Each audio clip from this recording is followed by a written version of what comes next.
bibi ko. Karamin lang namin, ma'am. Sige, sige. X-ray muna siya. Ganyan mo na lang siya. X-ray room. Ilan daw, kuya? Ilan daw? Ay, ba yun? Nakita mo? Ilan hula mo? Ako, 6. Siya, ikaw, siya 8. Siya 8. Yung mama niya, 7. 6, 7, 8, ganun. Ikaw? Ano? 12. Ano? Wala. Hey! Siya no! Siya secret daw. Ano man makita yan? Ito na yan? Hindi mo. 7.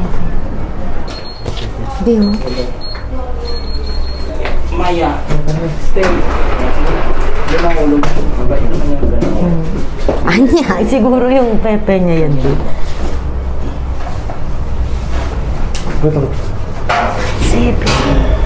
Lucky 7, babe. Ako, bigat pa naman ni Maya. Anya, yogi look eh. Maya! Maya!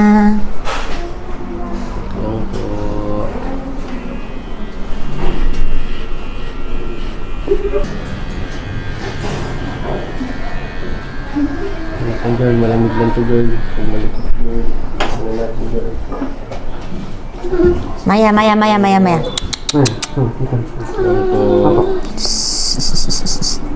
Maya. Opo.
Picturean mo na lang po.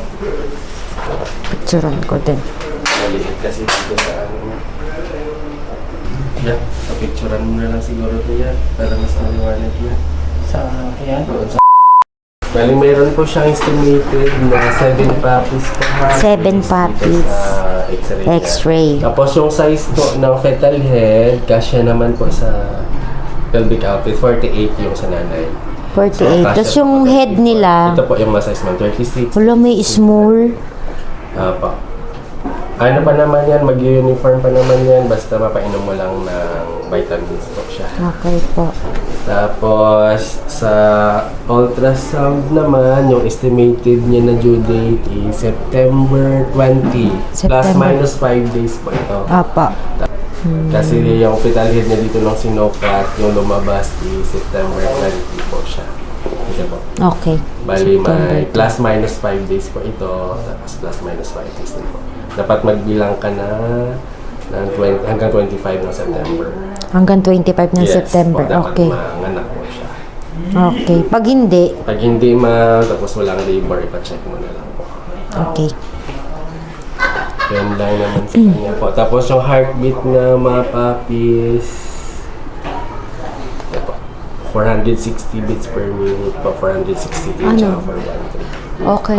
Pag mga lapit na po siya mga anak kasi mga bumababa po ito, minsan 200 na lang po. Ito normal pa po ito. Normal pa. Kapag malalakas naman yung mga heartbeat ng puppies. Malakas po. Yes, ma'am. Tapos yung gestational age po ng puppy is 8 weeks tsaka 1 day. 8 weeks and 1 day. Yes po. Po ano siya ma'am, 6 weeks yung age. Okay. Hindi war. First vaccine. Tapos yung deworm first 2 to 3 weeks pa pwede. 2 to 3 weeks, deworm na. Okay, deworm. Tapos ano yung 4 na beses, every 2 weeks po yung interval. Tapos po yung puppy po, kailan po ba siya nadede? Every Ano ma'am, pagkapapadidi mo po every 2 to 3 hours po. 2 to 3 hours Apo. for ilang weeks po. Normal na po nila nadidi yan ma'am. 2 Basta to 3 masanay na po yung nanay tsaka yung papi, hayaan. Ayan. Apo, pag busog naman na yan, alis sila. Pag gutom, babalik ulit sila sa Pagsanay na. Apo. Pero at least ito po, 2 to 3 hours kailangan yung po. first, ano niya ma'am, dapat masak nila yung first 24 hours kasi yung colostrum nandoon. Alalay ka muna sa nanay kasi first time niya, hindi pa siya sanay din. Baka kagatin niya kasi. Yun po yung babantayan. Kung may cone ka doon, yung unang araw or 3 days po, hanggang masanay lang po siya, iko-cone sana. Or hahawakan po siya. Then paglabas ng puppy, mas maganda mapadilaan yung puppy, mapaamoy mo sa kanya or kainin niya yung isang placenta. Isang placenta o lahat? Opo. Kung kaya niyo kasi pag lahat po isusuka niya lang. Yung kaya niya lang. Yung kaya niya lang. At Yes least po mga. Kahit isang piraso lang. Tapos next, tatanggalin na po, lang. hayaan mo siyang gusto niya kainin ma'am. Placenta po yun? Opo, placenta. Tapos yung pusod ma'am, kung mahaba, puputulin lang siya. Mga 1 inch po yung ititira. Apa. Tapos kung may sinulid, ano na lang, Tatali. tatali. Yung temperature niya, babagsak ng 36 to 37. Iano namin sa Sa puwet. puwet po. Okay. Tapos may gatas na po yung dede. Pag may milk na, Opo.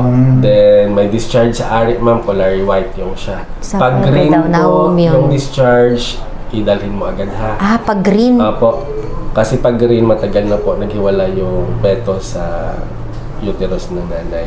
Kaya yung CS po Dapat siya. white. White dapat. Colorless dapat siya, ma'am.